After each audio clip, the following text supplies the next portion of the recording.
Violence Awareness Month. But we may not recognize the warning signs. That's right. Here to show us what it looks like and how we can help are Hannah Brooke and Katarina Pulver of Safe Nest. It's great having you. How are you? Good. How are you today? Doing well. Let's talk about teen dating violence. Is this a growing issue? Is this something that's been subsiding in recent years? We actually are seeing growing numbers. Wow. And we're not really sure why. And Kat can be the one to explain more of it. She's much more bubblier than I am. But we don't know if it's learned behavior in homes or if it's because social media, so there's less social interaction with one another.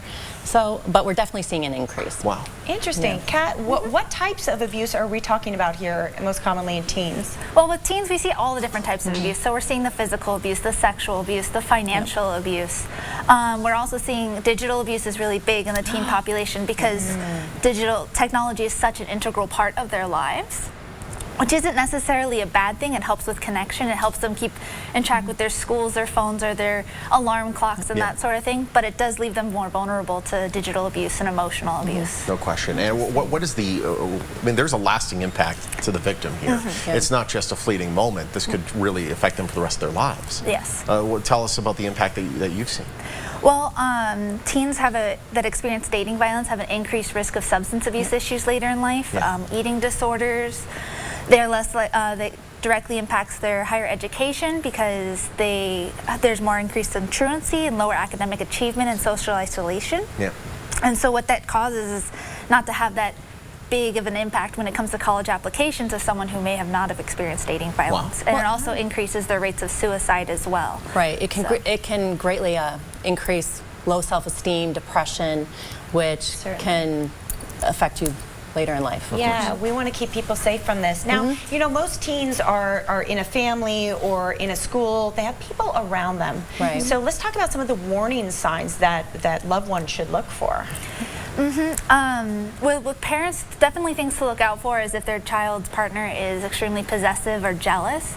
And both as a friend and as a parent, those are huge warning signs that there might be some dating violence and a red flag. As well as if they're abusing other people or pets. So if you see them being rough with your pet, or if you see that there may be a bully in school, that's a big warning sign as well. As well as if there's just excessive messaging on their phone or on their computer.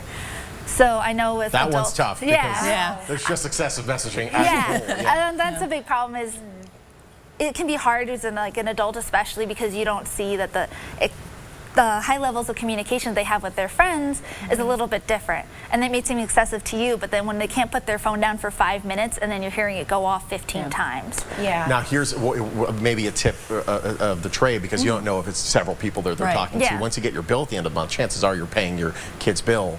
Look to see where those texts are coming from. And it's all from the same number. You'll be like, calm it down. Well, and parents never need to be afraid to check their child's phone, especially if they're paying the bill. Of course. You know? And so it's to have that open communication, open household. In my household, my kids know if I ask for the phone, they better hand it over, or they don't have a phone. That's the deal.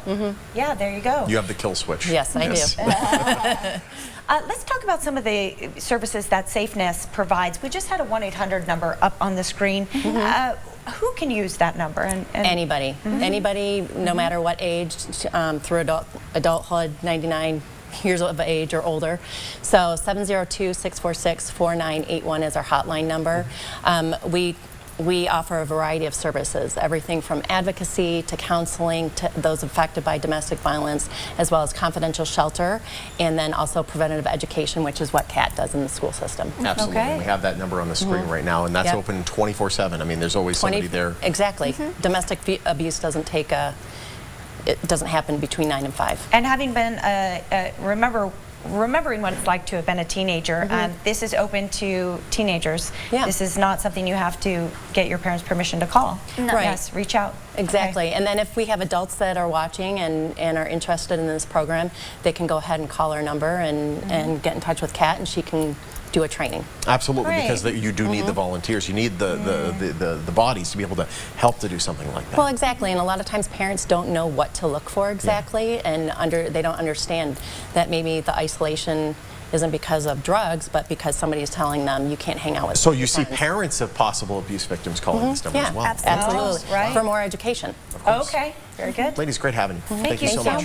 Thank you. Thanks for the great work you do. For more information on the dangers of teen dating violence, or if you or someone you love is a victim, please call the Safe Nest hotline at the number on your screen.